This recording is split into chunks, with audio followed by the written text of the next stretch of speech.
Le pape Pie IX disait en son temps: la liberté civile de tous les cultes propage la peste de l'indifférentisme. Nous allons voir maintenant ce que Monseigneur Lefebvre nous explique en regroupant plusieurs citations de papes qui condamnaient la liberté religieuse.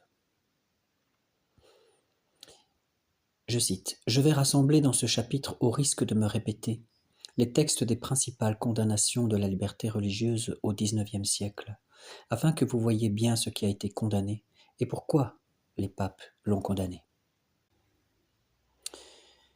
Dans une lettre qui s'appelle Quod aliquantulum du 10 mars 1791, le pape Pie VI écrit aux évêques français de l'Assemblée nationale. Je cite: « Les faits nécessaires de la Constitution décrétée par l'Assemblée est d'anéantir la religion catholique, et avec elle l'obéissance due au roi.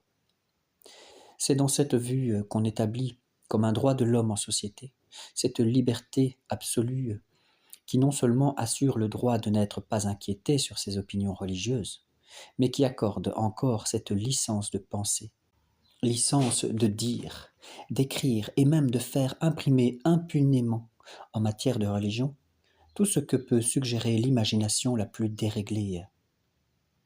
Droit monstrueux qui paraît cependant résulter de l'Assemblée, de l'égalité et de la liberté naturelle à tous les hommes. Mais que pouvait-il y avoir de plus insensé que d'établir parmi les hommes cette égalité et cette liberté effrénée qui semble étouffer la raison, le don le plus précieux que la nature ait fait à l'homme et le seul qui le distingue des animaux. » Fin de citation. Maintenant, voyons le pape Pie VII dans une lettre apostolique Post Tam Diuturnitas à l'évêque de Troyes, en France, condamnant la liberté des cultes et de conscience, accordée par la Constitution de 1814 sous Louis XVIII.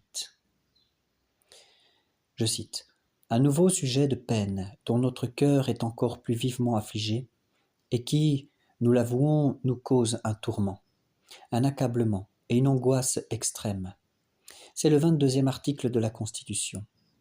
Non seulement on y permet la liberté des cultes et de conscience, pour nous servir des termes mêmes de l'article, mais on promet appui et protection à cette liberté, et en outre, aux ministres de ce qu'on nomme les cultes, il n'est certes pas besoin de longs discours, nous adressant à un évêque tel que vous, pour vous faire reconnaître clairement de quelle mortelle blessure la religion catholique en France se trouve frappée par cet article.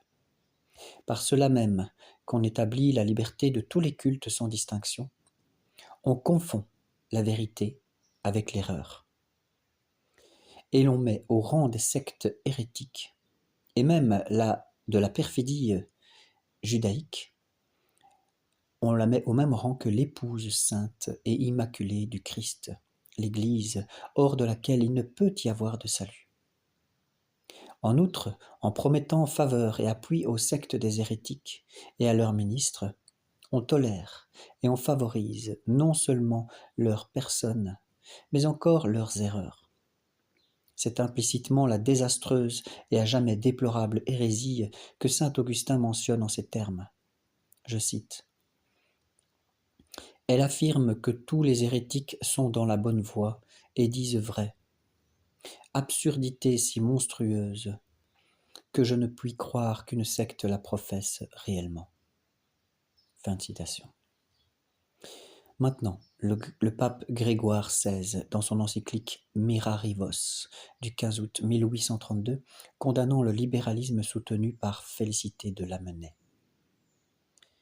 Je cite: « De cette source empoisonnée de l'indifférentisme découle cette maxime fausse et absurde, ou plutôt ce délire, qu'on doit procurer et garantir à chacun la liberté de conscience. Erreur des plus contagieuses, à laquelle aplanit la voie cette liberté absolue et sans frein des opinions qui, pour la ruine de l'Église et de l'État, va se répandant de toutes parts, et que certains hommes, par un excès d'impudence, ne craignent pas de représenter comme avantageuse à la religion. Saint Augustin disait encore « Quelle mort plus funeste pour les âmes que la liberté de l'erreur ?» Il disait cela dans un commentaire sur le psaume 124. Et en voyant ôter ainsi aux hommes tout frein incapable de les retenir dans les sentiers de la vérité, entraînés qu'ils sont déjà à leur perte par un naturel enclin au mal, c'est en vérité que nous disons qu'il est ouvert, ce puits de l'abîme, d'où saint Jean voit monter une fumée qui obscurcissait le soleil et des sauterelles sortir pour la dévastation de la terre. Apocalypse 9, verset 3. De là, en effet, le peu de stabilité des esprits. De là, la corruption toujours croissante des jeunes gens. De là, dans le peuple, le mépris des droits sacrés, des choses et des lois les plus saintes. De là vient, en un mot, le fléau le plus funeste qui puisse ravager les États. Car l'expérience nous l'atteste, et l'Antiquité la plus reculée nous l'apprend. Pour amener la destruction des États les plus riches, les plus puissants, les plus glorieux et les plus florissants, il n'a fallu que cette liberté sans frein des opinions, cette licence des discours publics, cette ardeur pour les innovations. Je cite maintenant le pape Pie IX dans son encyclique Quanta Cura de 1864. Il réitère la condamnation de son prédécesseur. Je cite « Il vous est parfaitement connu, vénérable frère, qu'aujourd'hui il ne manque pas d'hommes qui appliquent à la société civile l'impie et absurde principe du naturalisme. » Donc c'est le contraire du surnaturalisme, comme il l'appelle. Ils osent enseigner que, je cite, « la perfection des gouvernements et le progrès civil exigent absolument que la société humaine soit constituée et gouvernée sans plus tenir compte de la religion que si elle n'existait pas, ou du moins sans faire aucune différence entre les différentes religions, entre la vraie religion et les fausses. De plus, contrairement à la doctrine de l'Écriture, de l'Église et des saints-pères, ils ne craignent pas d'affirmer que le meilleur gouvernement est celui où l'on ne reconnaît pas au pouvoir l'office de réprimer par la sanction des peines les violateurs de la religion catholique, si ce n'est lorsque la tranquillité publique le demande. » Fin de citation. Il continue. En conséquence de cette idée absolument fausse du gouvernement social, il n'hésite pas à favoriser cette opinion erronée, on ne peut plus fatale à l'Église catholique et au salut des âmes, et que notre prédécesseur d'heureuse mémoire Grégoire XVI appelait un délire, dans Miraribos. Savoir que la liberté de conscience et des cultes est un droit propre à chaque homme, qui doit être proclamé dans tout État bien constitué, et que les citoyens ont droit à la pleine liberté de manifester hautement et publiquement leurs opinions, quelles qu'elles soient, par la parole, l'impression ou autrement, sans que l'autorité ecclésiastique ou civile puisse le limiter. Or, en soutenant ces affirmations téméraires, il ne pense pas, il ne considère pas qu'il prêche une liberté de perdition, comme le dit saint Augustin encore dans une de ses lettres, et que, s'il est toujours permis aux opinions humaines d'entrer en conflit, il ne manquera jamais d'hommes qui oseront résister à la vérité et mettre leur confiance dans le verbiage de la sagesse humaine, vanité extrêmement nuisible que la foi et la sagesse chrétienne doivent soigneusement éviter, conformément à l'enseignement de notre Seigneur lui-même. Et là, il citait saint Léon dans sa lettre 164. Je cite encore le pape Pie IX dans le Syllabus, qui est une collection d'erreurs modernes condamnées, extraites de divers actes du magistère de Pie IX et publiée en même temps que Quanta Cura. Numéro 77. Erreur qu'il dénonce. À notre époque, il n'est plus utile que la religion catholique soit considérée comme l'unique religion de l'État, à l'exclusion de tous les autres cultes. Autre erreur, numéro 78. Aussi, c'est avec raison que, dans quelques pays catholiques, la loi a pourvu à ce que les étrangers qui s'y rendent y jouissent de l'exercice public de leur culte particulier. Erreur 79. Il est faux que la liberté civile de tous les cultes et que le plein pouvoir laissé à tous de manifester ouvertement et publiquement toutes leurs pensées et toutes leurs opinions jettent plus facilement les peuples dans la corruption des mœurs et de l'esprit. et propage la peste de l'indifférentisme. Léon XIII, dans son encyclique Immortale Dei du 1er novembre 1885 sur la constitution chrétienne des États, je cite, « Et dès lors que le peuple est censé être la source de tout droit et de tout pouvoir, il s'ensuit que l'État ne se croit lié à aucune obligation envers Dieu, qu'il ne professe officiellement aucune religion, et n'est pas tenu de rechercher quelle est la seule vraie entre toutes, ni d'en préférer une aux autres, ni d'en favoriser une principalement, mais qu'il doit leur attribuer à toutes l'égalité de droit, du moment que la discipline de la chose publique n'en subit pas de détriment. Par conséquent, chacun sera libre d'embrasser la religion qu'il préfère, ou de n'en suivre aucune, si aucune ne lui agrée. » Fin de citation. Ce qui est condamné, nous dit Monseigneur Lefebvre, et ce qui est commun à toutes ces condamnations pontificales, c'est la liberté religieuse désignée sous le nom de liberté de conscience, ou liberté de conscience et des cultes, à savoir le droit reconnu à tout homme d'exercer publiquement le culte de la religion de son choix, sans être inquiété par la puissance civile. Vous l'aurez remarqué, les papes, dans les textes précédents, ont le souci de remonter aux causes et de dénoncer les origines libérales du droit à la liberté religieuse. C'est essentiellement le libéralisme naturaliste et rationaliste qui est dénoncé. Celui qui prétend que la raison humaine est l'unique arbitre du bien et du mal. C'est ça le rationalisme. Et qu'il appartient à chacun de décider s'il doit adorer ou non, c'est-à-dire l'indifférentisme. Et enfin, que l'État est l'origine de tout droit. C'est ce qu'on appelle le monisme étatique. De cela, certains théologiens modernes ont cru pouvoir inférer 3 thèses. Première thèse, les papes n'ont pas condamné la liberté religieuse en elle-même, mais seulement parce qu'elle apparaissait, entre guillemets, comme découlant d'une conception naturaliste de l'homme, ou qu'elle, entre guillemets, dérivait de la première prémisse du rationalisme naturaliste. Ou deux autres encore, au-delà des conséquences de la liberté religieuse, ce sont les principes qui sont ici visés. L'Église condamne le rationalisme, l'indifférentisme et le monisme étatique. Un point, c'est tout. Deuxième thèse. Placée devant les traductions concrètes des principes modernes, la lutte contre la puissance temporelle de la papauté, laïcisation des constitutions, spoliation de l'Église, etc., les papes auraient manqué, entre guillemets, de la sérénité nécessaire pour juger en toute objectivité le système des libertés modernes en cherchant à faire la part du vrai et du faux, fermez les guillemets. Et, encore sous les guillemets, il était inévitable que le premier réflexe de défense fût une attitude de condamnation totale. Fermez les guillemets. Il était difficile à ces papes de reconnaître une valeur au contenu, quand la motivation était hostile aux valeurs religieuses, etc.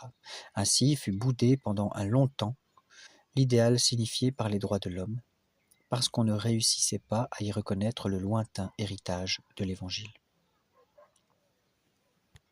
Cette deuxième thèse vient de la Commission théologique internationale, commission pontificale, en 1985. Et la troisième thèse, enfin, mais il est possible aujourd'hui de redécouvrir la part de vérité chrétienne contenue dans les principes de 1789 et de réconcilier ainsi l'Église avec les libertés modernes, avec la liberté religieuse en particulier. Le père Congar a été le premier à tracer la ligne à suivre à cet égard, lorsqu'il dit, dans son livre « Vraie et fausse réforme dans l'Église », écrit en 1950. Il dit ceci. « Réconcilier l'Église avec un certain monde moderne ne pouvait pas se faire en introduisant telles quelles dans l'Église les idées de ce monde moderne. Cela supposait un travail en profondeur. par lequel les principes permanents du catholicisme prissent un développement nouveau en assimilant, après les avoir décantés et au besoin purifiés, les apports valables de ce monde moderne. » Fin de citation. Roger Aubert, dans son livre, se fit l'écho fidèle de cette vue l'année suivante. Parlant des collaborateurs de l'Avenir, donc l'Avenir avec un grand A, journal catholique libéral de Lamennais au XIXe siècle, il dit « Ils, au pluriel, n'avaient pas pris suffisamment soin de repenser les principes qui permettraient, moyennant les discernements et les purifications nécessaires, d'assimiler au christianisme les idées de démocratie et de liberté qui, nées en dehors de l'Église, s'étaient développées dans un esprit hostile à celui-ci. » Fin de citation. Monseigneur Lefebvre continue. Or, le travail de purification et d'assimilation des principes de 1789, donc de la Révolution, eh bien Vatican II a affirmé qu'il était son premier but. Je cite, dans Gaudium Spes 2, paragraphe 2. Le Concile se propose avant tout de juger à cette lumière, la lumière de la foi, les valeurs les plus prisées par nos contemporains, c'est-à-dire les droits de l'homme, la liberté, la tolérance, et de les relier à leur source divine. Car ces valeurs, dans la mesure où elles procèdent du génie humain, qui est un don de Dieu, sont fort bonnes. Mais il n'est pas rare que la corruption du cœur humain les détourne de l'ordre requis. C'est pourquoi elles ont besoin d'être purifiées. Fin de citation. Et c'est bien ce que le Concile a réalisé, nous affirme le cardinal Ratzinger, dans un entretien avec Vittorio Messori en 1984. Je cite, « Le problème des années 60 était d'acquérir les meilleures valeurs exprimées de 2 siècles de culture libérale, entre guillemets. Ce sont en fait des valeurs qui, même si elles sont nées en dehors de l'Église, peuvent trouver leur place, purifiées et corrigées dans sa vision du monde. Et c'est ce qui a été fait. » Fin de citation. Monseigneur Lefebvre continue. J'ai voulu vous citer tous ces textes qui montrent le consensus écrasant de tous ces théologiens qui ont préparé, réalisé et exécuté le Concile. Or, ces affirmations, qui vont jusqu'à se répéter littéralement de l'une à l'autre, ne constituent qu'une épouvantable imposture. Je répète, qu'une épouvantable imposture. Pourquoi ? Affirmer que les papes n'ont pas vu ce qu'il y a de vérité chrétienne dans les principes de 1789, c'est dramatique, point d'exclamation. Voyons de plus près. Point 1. Certes, les papes ont condamné le rationalisme, l'indifférentisme de l'individu et le monisme étatique. Mais ils n'ont pas condamné que cela. Ils ont bel et bien condamné en elles-mêmes les libertés modernes. C'est pour ce qu'elle vaut que la liberté religieuse est condamnée, et non en raison de ses motivations historiques de l'époque. Car pour ne prendre que cet exemple, le libéralisme d'un Lamennais, qui a été condamné par Grégoire XVI, n'est pas le libéralisme absolu et athée des philosophes du XVIIIe, condamné par Léon XIII dans Immortale Dei. Et pourtant, tous ces libéraux, quels que fussent leurs principes parfois très divers ou leurs nuances, ont revendiqué la même liberté religieuse. Ce qui est commun à tous les libéralismes, c'est la revendication du droit à ne pas être inquiété par le pouvoir civil dans l'exercice public de la religion de son choix.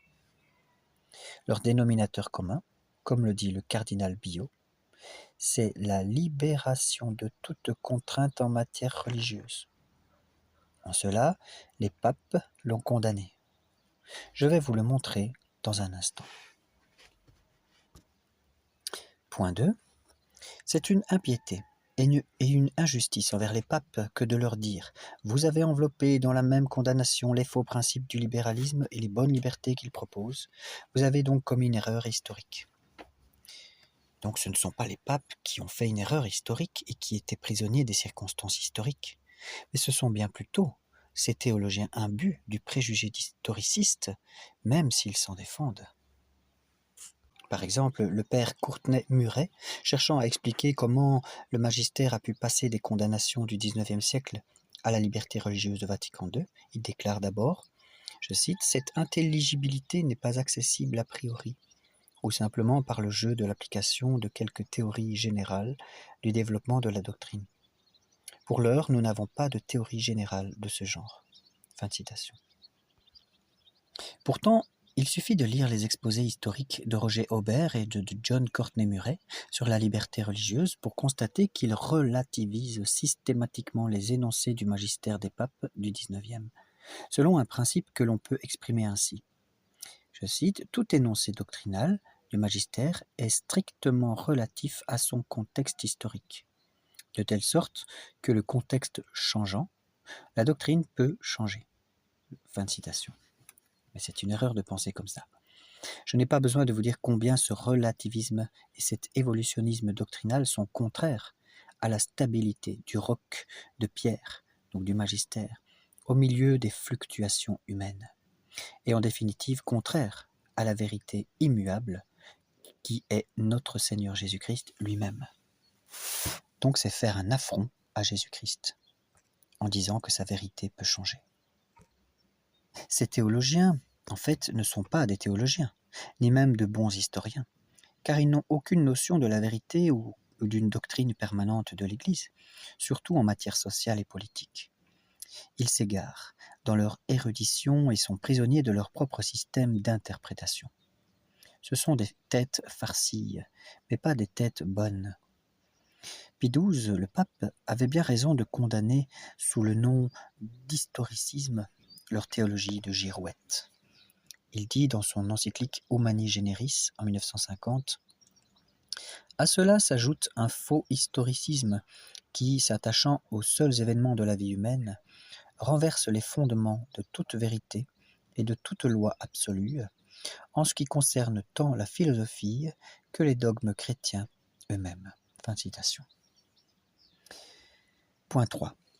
Quant à réconcilier l'Église avec les libertés nouvelles, ce sera effectivement tout l'effort de Vatican II dans Gaudium et Spes et dans la Déclaration sur la liberté religieuse. Je reviendrai sur cette tentative, d'avance vouée à l'échec, de marier l'Église avec la Révolution. Pour l'instant, voici les vrais motifs, immédiats et concrets, de la condamnation de la liberté religieuse par les papes du XIXe siècle.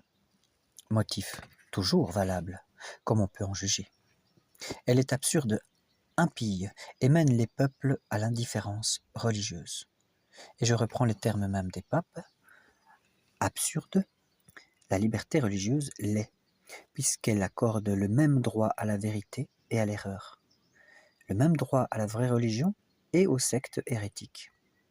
Or, le pape Léon XIII écrivait, dans Libertas, son encyclique, « Le droit est une faculté morale, et comme nous l'avons dit, et comme on ne peut trop le redire, il serait absurde de croire qu'elle appartienne naturellement et sans distinction ni discernement à la vérité et au mensonge, au bien et au mal. »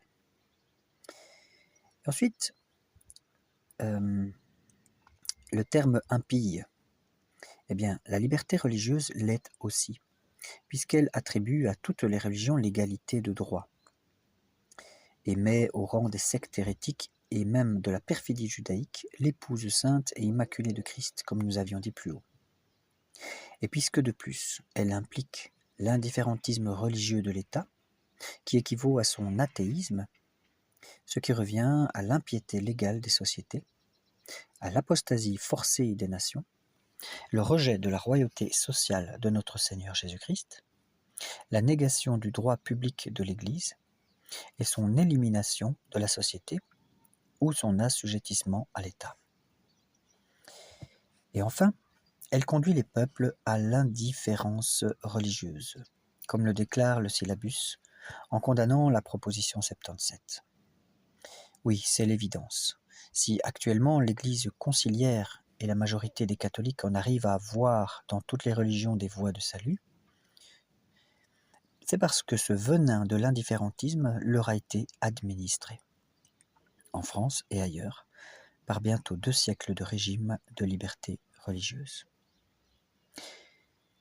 Voilà, fin de ce chapitre, et je vous confirme que moi, ici en Belgique, dans le Hainaut, je suis dans les campagnes, et après avoir parlé avec quelques paroissiens, chacun me dit la même chose.